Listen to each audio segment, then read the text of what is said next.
ಚಿಕ್ಕಬಳ್ಳಾಪುರದಲ್ಲಿ ಇಂದು ಪರಿಶಿಷ್ಟ ಜಾತಿ ಮತ್ತು ಪಂಗಡಗಳ ಕುಂದುಕೊರತೆ ಸಭೆ ಆಯೋಜಿಸಲಾಗಿತ್ತು. ಆದರೆ ಸಭೆಗೆ ಹೆಚ್ಚಿನ ಸಂಖ್ಯೆಯಲ್ಲಿ ದಲಿತ ಮುಖಂಡರು ಬಹಿಷ್ಕಾರ ಹಾಕಿದ ಪರಿಣಾಮ ಬೆರಳೆಣಿಕೆಯಷ್ಟು ಮಂದಿ ಮಾತ್ರ ಸಭೆಯಲ್ಲಿ ಭಾಗವಹಿಸಿದರು. ಇದರಿಂದ ಕುಂದುಕೊರತೆ ಸಭೆಯಲ್ಲಿ ಖಾಲಿ ಕುರ್ಚಿಗಳ ಕಾರುಬಾರು ಹೆಚ್ಚಾಗಿತ್ತು. ಬಹಿಷ್ಕಾರ ಹಾಕಿದವರನ್ನು ಹೊರತುಪಡಿಸಿ ಸಭೆಯಲ್ಲಿದ್ದ ಬೆರಳೆಣಿಕೆಯಷ್ಟು ಮಂದಿಯ ಸಮಸ್ಯೆ ಆಲಿಸಿದ ಜಿಲ್ಲಾ ಪೊಲೀಸ್ ಇಲಾಖೆ ಅವರ ಸಮಸ್ಯೆ ಬಗೆಹರಿಸುವ ಭರವಸೆ ನೀಡಿತು. ನಂತರ ಮಾತನಾಡಿದ ಜಿಲ್ಲಾ ಪೊಲೀಸ್ ವರಿಷ್ಠಾಧಿಕಾರಿ ಕುಶಾಲ್ ಚೌಕ್ಸೆ, ದಲಿತರ ಕುಂದುಕೊರತೆ ಸಭೆ ಎಂದು ಆಯೋಜಿಸಲಾಗಿತ್ತು. ಸುಮಾರು ಜನ ವಾಪಸ್ ಹೋಗಿದ್ದಾರೆ ಎನ್ನಲಾಗ್ತಿದೆ. ವಾಪಸ್ ಹೋದವರು ನಮ್ಮನ್ನ ಸಂಪರ್ಕಿಸಿ ಅವರ ಸಮಸ್ಯೆ ಏನು ಅಂತ ಹೇಳಿಲ್ಲ. ಬಂದವರ ಸಮಸ್ಯೆ ಆಲಿಸಿದ್ದೇವೆ. ವಾಪಸ್ ಹೋದವರು ಸಮಸ್ಯೆ ಹೇಳಿದ್ರೆ ಅವರ ಸಮಸ್ಯೆಯನ್ನು ಬಗೆಹರಿಸಲು ಶ್ರಮ ವಹಿಸುವುದಾಗಿ ಹೇಳಿದರು. ಕುಂದುಕೊರತೆ ಸಭೆ ಇಂದಿಗೆ ಮಾತ್ರ ಸೀಮಿತವಲ್ಲ, ನಿರಂತರವಾಗಿ ನಡೆಯಲಿದೆ. ಯಾರಿಗೆ ಸಮಸ್ಯೆ ಇದೆ ಅವರು ಬಂದು ಸಮಸ್ಯೆ ಹೇಳಿಕೊಂಡಿದ್ದಾರೆ. ಯಾರಿಗೆ ಸಮಸ್ಯೆ ಇಲ್ಲ ಅವರು ಸಭೆ ಬಹಿಷ್ಕಾರ ಮಾಡಿ ಹೋಗಿದ್ದಾರೆ ಎಂದರು. ಪ್ರತಿ ಜಿಲ್ಲೆಯಲ್ಲಿ ಡಿಸಿಆರ್ ಠಾಣೆ ಆರಂಭಿಸಲಾಗಿದೆ. ಅದೇ ರೀತಿಯಲ್ಲಿ ಚಿಕ್ಕಬಳ್ಳಾಪುರ ಜಿಲ್ಲೆಯಲ್ಲಿಯೂ ಡಿಸಿಆರ್ ಠಾಣೆಯನ್ನು ಬೆಸ್ಕಾಂ ಕಚೇರಿಯ ಪಕ್ಕದ ಖಾಸಗಿ ಕಟ್ಟಡದಲ್ಲಿ ಆರಂಭಿಸಲಾಗಿದೆ. ಡಿಸಿಆರ್ ಠಾಣೆಯಲ್ಲಿ ಅಟ್ರಾಸಿಟಿಗೆ ಸಂಬಂಧಿಸಿದ ಪ್ರಕರಣಗಳು ತನಿಖೆ ನಡೆಯುತ್ತಿವೆ. ಕಳೆದ ವಾರ ಚಿಂತಾಮಣಿಯಲ್ಲಿ ಸಭೆ ನಡೆಸಲಾಗಿದೆ. ಆ ಸಭೆಯಲ್ಲಿ 200ಕ್ಕೂ ಹೆಚ್ಚು ಜನರು ಭಾಗವಹಿಸಿದ್ರು. ಚಿಕ್ಕಬಳ್ಳಾಪುರದಲ್ಲಿ ಈ ಹಿಂದೆಯೇ ಕುಂದುಕೊರತೆ ಸಭೆಯನ್ನು ಕರೆಯಲಾಗಿತ್ತು. ಆದರೆ ಅಂದು ಮತ್ತೊಂದು ಸಭೆ ಇದೆ. ಎಲ್ಲರೂ ಆ ಸಭೆಗೆ ಹೋಗಿದ್ದಾರೆ. ಹಾಗಾಗಿ ಮತ್ತೊಂದು ದಿನ ಸಭೆ ನಡೆಸುವಂತೆ ಕೆಲವರು ಕೋರಿದ್ರು.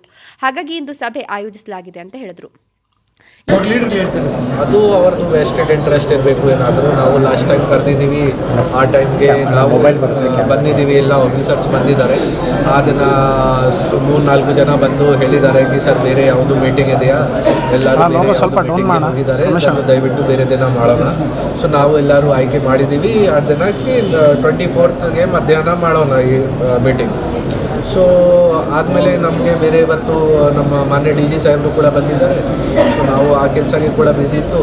ಆಮೇಲೆ ನಾವು ಇಲ್ಲಿ ಬಂದಿದ್ದೀವಿ. ನಮಗೆ ಗೊತ್ತಾಗಿದೆ ಇಲ್ಲಿ ಸ್ವಲ್ಪ ಜನ ವಾಪಸ್ ಹೋಗಿದ್ದಾರೆ.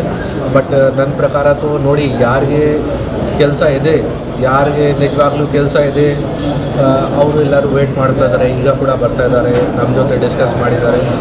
ಅವರು ಈ ಥರ ಬಾಯ್ಕಾಟ್ ಮಾಡಿ ಹೋಗಿದ್ದಾರೆ. ನಮಗೆ ಗೊತ್ತಿಲ್ಲ ಏನು ಸಮಸ್ಯೆ. ಮೇ ಬಿ ಅವ್ರದ್ದು ಬೇರೆ ಏನಾದರೂ ಸಮಸ್ಯೆ ಇರಬೇಕು, ವೆಸ್ಟೆಡ್ ಇಂಟ್ರೆಸ್ಟ್ ಇರಬೇಕು. ಬಟ್ ನಮ್ಮ ಹತ್ರ ಪಬ್ಲಿಕ್ ಬರ್ತಾ ಇದ್ದಾರೆ, ನಮಗೆ ಖುಷಿ ಇದೆ. ಡೈರೆಕ್ಟ್ ಬರ್ತಾ ಇದ್ದಾರೆ, ನಮಗೆ ಮಾತಾಡೋಕ್ಕೆ ಆಗ್ತಾಯಿದೆ, ಸಮಸ್ಯೆ ಸಾಲ್ವ್ ಮಾಡೋಕ್ಕೆ ಆಗ್ತಾಯಿದೆ, ಸಹಕಾರ ಸಿಗ್ತದೆ ಪಬ್ಲಿಕ್ಕಿಂದ, ನಮಗೆ ಖುಷಿ. ಬೇರೆ ಯಾರು ಕೂಡ ಬಾಯ್ಕಾಟ್ ಮಾಡಿ ಹೋಗಿದ್ದಾರೆ, ಅವರು ಕೂಡ ನಾಳೆ ಬರ್ತಾರೆ, ಅವ್ರಿಗೆ ಕೂಡ ಸಹಾಯ ಮಾಡ್ತಾರೆ. ಯಾರಿಗೆ ಆಸಕ್ತಿ ಇಲ್ಲ ಅವರು ಸಭೆಗೆ ಬಾರದೆ ವಾಪಸ್ ಹೋಗಿದ್ದಾರೆ. ಸಾರ್ವಜನಿಕರನ್ನ ತಪ್ಪು ದಾರಿಗೆ ಎಳೆಯುವ ಕೆಲಸ ಮಾಡ್ತಿರಬಹುದು. ಯಾಕೆ ಬರ್ತಾ ಇಲ್ಲ, ಯಾಕೆ ಬಹಿಷ್ಕಾರ ಮಾಡಿದ್ದಾರೆ ಗೊತ್ತಿಲ್ಲ. ಯಾವ ಪ್ರಕರಣಗಳು ನ್ಯಾಯಾಲಯದಲ್ಲಿವೆ ಅವುಗಳ ಪರಿಹಾರ ನಮ್ಮಿಂದಾಗಲ್ಲ. ನಮ್ಮಿಂದಾಗುವ ಎಲ್ಲ ವಿಚಾರಗಳಿಗೆ ನಾವು ಸಹಕಾರ ನೀಡುತ್ತೇವೆ. ಸಮಸ್ಯೆ ಇದ್ದವರು ಸಭೆಗೆ ಬಂದು ಸಮಸ್ಯೆ ಹೇಳಿಕೊಂಡಿದ್ದಾರೆ. ಬಾರದವರಿಗೆ ಬೇರೆ ಸಮಸ್ಯೆ ಇರಬಹುದು. ಬಂದವರ ಸಮಸ್ಯೆ ಪರಿಹಾರ ಮಾಡಲಾಗುವುದು. ಬಹಿಷ್ಕಾರ ಮಾಡಿದವರು ನಾಳೆ ಬರ್ತಾರೆ, ಅವರ ಸಮಸ್ಯೆಯು ಬಗೆಹರಿಸಲಾಗುವುದು ಅಂತ ಎಸ್ಪಿ ಹೇಳಿದರು. ಎಂದು ನಡೆದ ಕುಂದುಕೊರತೆ ಸಭೆಯಲ್ಲಿ ಜಮೀನು ವಿವಾದ, ಹಳೆಯ ಪ್ರಕರಣಗಳಲ್ಲಿ ಅಟ್ರಾಸಿಟಿ ಆಗಿಲ್ಲ ಅಂತ ದೂರಿದ್ದಾರೆ. ಜನರ ವೈಯಕ್ತಿಕ ಸಮಸ್ಯೆಗಳನ್ನು ಹೇಳ್ಕೊಂಡಿದ್ದಾರೆ.